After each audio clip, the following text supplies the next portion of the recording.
അഞ്ചാമത്തെ ആഴ്ചയിലേക്ക് സഭാമാർഗം നാം എല്ലാവരും കടന്നിരിക്കുകയാണ്. പുത്രനായ ഈശോ നമ്മോട് കൂടെ ഉണ്ട്. നമ്മുടെ ജീവിത യാത്രയിൽ പുത്രനെ നമുക്ക് കണ്ടുകൊള്ളുവാൻ സാധിക്കും. ഉദ്ധാനത്തിന്റെ ഫലങ്ങൾ നാം ഓരോരുത്തരുടെയും ജീവിതത്തിൽ ഉണ്ടാകുവാൻ നാം എപ്പോഴും ശ്രമിക്കണമെന്ന് ഈ കാലഘട്ടം, ഈ ഉയർപ്പുകാലം നമ്മെ ഓരോ സമയവും ഓർമ്മപ്പെടുത്തുകയാണ്. ഇന്നത്തെ സുവിശേഷം പ്രധാനമായിട്ടും 3 കാര്യങ്ങളാണ് നമ്മോട് ധ്യാനിക്കുവാനായി ആവശ്യപ്പെടുന്നത്.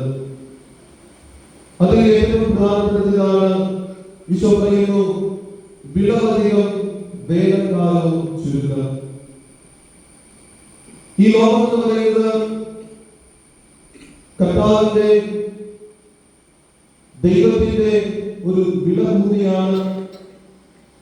ഈ വിളഭൂമിയിൽ സാധാരണ ദൈവത്തിന്റെ മക്കളെ ആത്മാക്കളെ നശിപ്പിക്കാതിരിക്കുവാൻ ഒത്തിരിയധികം ആൾക്കാർ പ്രാർത്ഥനയിലൂടെയും ത്യാഗത്തിലൂടെയും ആത്മാക്കളുടെ രക്ഷയ്ക്ക് വേണ്ടി പ്രാർത്ഥിക്കണം, പരിശ്രമിക്കണമെന്ന് ഇന്ന് തിരുസഭ മാതാവ് നമ്മെ പഠിപ്പിക്കുന്നു. പലപ്പോഴും വിളവധികം വേനൽക്കാലം ചുരുക്കമെന്ന് പറയുമ്പോൾ, അല്ലെങ്കിൽ അയക്കപ്പെടുക, വിളിക്കപ്പെടുക എന്ന് പറയുമ്പോൾ അത് കേവലം പുരോഹിതന്മാർക്കും സന്യസ്തർക്കും വേണ്ടി മാത്രം എഴുതപ്പെട്ടിരിക്കുന്ന ഒരു വിശുദ്ധ ഗീതമാണെന്ന് നാം പലപ്പോഴും തെറ്റിദ്ധരിക്കാറുണ്ട്. പക്ഷേ പ്രിയപ്പെട്ടവരെ, നാം ഓർക്കണം, മാമോദീസ സ്വീകരിച്ച എല്ലാ ക്രിസ്ത്യാനികളും വിളിക്കപ്പെട്ടവരാണ്, അയക്കപ്പെട്ടവരാണ്. മാമോദീസ സ്വീകരിച്ച പിതാവിന്റെയും പുത്രന്റെയും പരിശുദ്ധാത്മാവിന്റെയും നാമത്തിൽ ജ്ഞാനസ്നാനം സ്വീകരിച്ച ഏതൊരു ക്രിസ്ത്യാനിയും വിളിക്കപ്പെട്ടവരാണ്, അയക്കപ്പെട്ടവരാണ്. ദൈവത്തിന്റെ പദ്ധതിയിൽ നാം എല്ലാവരും ഭാഗമാണ്. അത് ഒരിക്കൽ കൂടി തിരുസഭാമാതാവ് നമ്മെ ഇന്ന് ഓർമ്മിപ്പിക്കുന്നു. അതുകൊണ്ട് ആത്മാക്കളുടെ രക്ഷയ്ക്കായി പ്രത്യേകമായി പ്രാർത്ഥിക്കുവാനും നമ്മുടേതായ രീതിയിൽ സുവിശേഷ വേല ചെയ്യുവാനും ഇന്ന് വലിയ ഒരു ആഹ്വാനം തിരുസഭാമാതാവ് നമുക്ക് തരുന്നു. രണ്ടാമതായി, കർത്താവിനുള്ള പരിപൂർണമായ ആശ്രയമാണ് ഇന്ന് തിരുസഭാമാതാവ് നമ്മെ പഠിപ്പിക്കുന്നത്. ഒരു കൊച്ചുകുഞ്ഞ് എങ്ങനെയാണോ തന്റെ അമ്മയെ എല്ലാ കാര്യത്തിലും ഏതൊരു കാര്യത്തിലും ആശ്രയിക്കുന്നത്, അതുപോലെ കർത്താവിൽ നാം ആശ്രയിക്കണം. അതുകൊണ്ടാണ് ഈശോ തന്റെ ശിഷ്യന്മാരെ അയക്കുമ്പോൾ അവരോട് പറയുന്നു, നിങ്ങളെ ഞാൻ അയക്കുന്നു, മടിശീലയോ സഞ്ചിയോ ചെരുപ്പോ നിങ്ങൾ കൊണ്ടുപോകരുത്. ദൈവത്തിലുള്ള പരിപൂർണമായ ആശ്രയമാണ് ഇന്ന് ഈ സുവിശേഷം നമ്മോട് വിളിച്ചു പറയുന്നത്. അവനെ ആശ്രയിക്കുകയാണെങ്കിൽ അവൻ നമുക്ക് തന്നുകൊള്ളൂ. മൂന്നാമതായി ഈശോ പറയുന്ന ഒരു കാര്യം, ഇന്നത്തെ സുവിശേഷം, ലൂക്കായുടെ സുവിശേഷം 10-ാമത്തെ അധ്യായം 3-ാമത്തെ വാക്യത്തിൽ പറയുന്നു, ഇതാ ചെന്നായ്ക്കളുടെ ഇടയിലേക്ക് കുഞ്ഞാടുകളെ എന്ന പോലെ ഞാൻ നിങ്ങളെ അയക്കുന്നു. ഈശോ വ്യക്തമായി പറയുന്നു, ചെന്നായ്ക്കളുടെ ഇടയിലേക്ക് കുഞ്ഞാടുകളെ എന്ന പോലെ ഞാൻ നിങ്ങളെ അയക്കുന്നു. പക്ഷേ ഈ കുഞ്ഞാടുകൾ ചെന്നായ്ക്കളുടെ ഇടയിലേക്ക് അയക്കപ്പെട്ടിരിക്കുന്ന കുഞ്ഞാടുകൾ ഭയപ്പെടേണ്ട കാര്യമില്ല. കാരണം ഈ കുഞ്ഞാടുകൾക്ക് ഒരു ഇടയിലുണ്ട്. കുഞ്ഞാടുകൾ ചെന്നായ്ക്കളുടെ ഇടയിലൂടെ നടക്കുമ്പോഴും ചെന്നായ്ക്കളുടെ ഇടയിൽ ആയിരിക്കുമ്പോഴും ഭയപ്പെടേണ്ട കാര്യമില്ല. കാരണം ഈ കുഞ്ഞാടുകൾക്ക് ഒരു ഇടയിലുണ്ട്.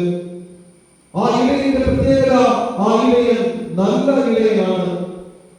ആളുകൾക്ക് വേണ്ടി ജീവൻ അർപ്പിക്കാൻ പോലും തയ്യാറാവുന്ന ഒരു ഇടയന്റെ കഥ നാം പലപ്പോഴും കേട്ടിട്ടുണ്ട്.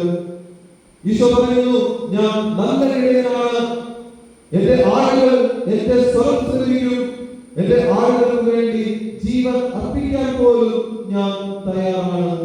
പ്രിയപ്പെട്ടവരെ, ഇന്ന് ഈ വിശുദ്ധ കുർബാനയിൽ നാം പങ്കെടുക്കുമ്പോൾ അത്യന്താപേക്ഷിതമായി നാം ചിന്തിക്കേണ്ട, ധ്യാനിക്കേണ്ട ഒരു കാര്യമാണ്: ദൈവമാണോ എന്റെ ഇടയൻ? ഞാൻ നല്ല ഇടയൻ എന്ന് പറഞ്ഞ ആ തമ്പുരാനാണോ നമ്മുടെ ഇടയൻ? പലപ്പോഴും എന്റെ കഴിവും ചില പ്രത്യേക ശാസ്ത്രങ്ങളും എന്റേതായ സമ്പത്തുമാണ് എന്റെ ഇടയനായി ഞാൻ കണക്കാക്കുന്നത്. പക്ഷേ ഇന്ന് ഈ യൂർപ്പുകാലത്തിന്റെ 5-ാമത്തെ ഞായറാഴ്ചയിൽ ഈശോ നമ്മോട് പറയുന്നു, ഞാനാണ് നിങ്ങളുടെ ഇടയൻ. ഈ ഒരു സത്യം അതിന്റെ ഏറ്റവും പൂർത്തിയിൽ ഏറ്റവും നന്നായി മനസ്സിലാക്കിയ ദാവീദ് രാജാവ് ഇങ്ങനെ പറയുന്നു: കർത്താവാണ് എന്റെ ഇടയൻ, എനിക്കൊന്നിനും കുറവുണ്ടാവുകയില്ല. കർത്താവ് നമ്മുടെ ഇടയനായാൽ, കർത്താവിനെ നാം നമ്മുടെ ഇടയനാക്കി മാറ്റുകയാണെങ്കിൽ പ്രിയപ്പെട്ടവരെ, നമുക്കൊന്നിനും കുറവുണ്ടാവുകയില്ല. പലപ്പോഴും നമ്മുടെ ജീവിതത്തിൽ പല കുറവുകളും എന്തുകൊണ്ടാണ് വരുന്നത്? നാം കർത്താവിനെ നമ്മുടെ ഇടയനാക്കി മാറ്റുന്നില്ല. മറ്റു പലരെയും നമ്മുടെ ഇടയനാക്കി മാറ്റുന്നുണ്ട്. നല്ല ഇടയനായ കർത്താവിനെ നാം മാറ്റി നിർത്തുന്നു. എപ്പോഴൊക്കെയാണോ കർത്താവിനെ നാം മാറ്റി നിർത്തുന്നത്, നല്ല ഇടയനെ നാം മാറ്റി നിർത്തുന്നത്, ആ സമയങ്ങളിൽ നമ്മുടെ ജീവിതത്തിൽ കുറവുകൾ സംഭവിക്കും. അതുകൊണ്ട് ഇന്ന് പ്രത്യേകമായ നമുക്ക് പ്രാർത്ഥിക്കാം. ദാവീദ് രാജാവിനെ പോലെ നമുക്ക് പ്രാർത്ഥിക്കാം: കർത്താവിനെ എന്റെ ഇടയനാക്കുവാൻ ഓരോ നിമിഷവും ഓരോ സമയവും നമുക്ക് പരിശ്രമിക്കാം. നല്ല ഇടയനായ കർത്താവ് നാം എല്ലാവരെയും സമൃദ്ധിയായി അനുഗ്രഹിക്കട്ടെ.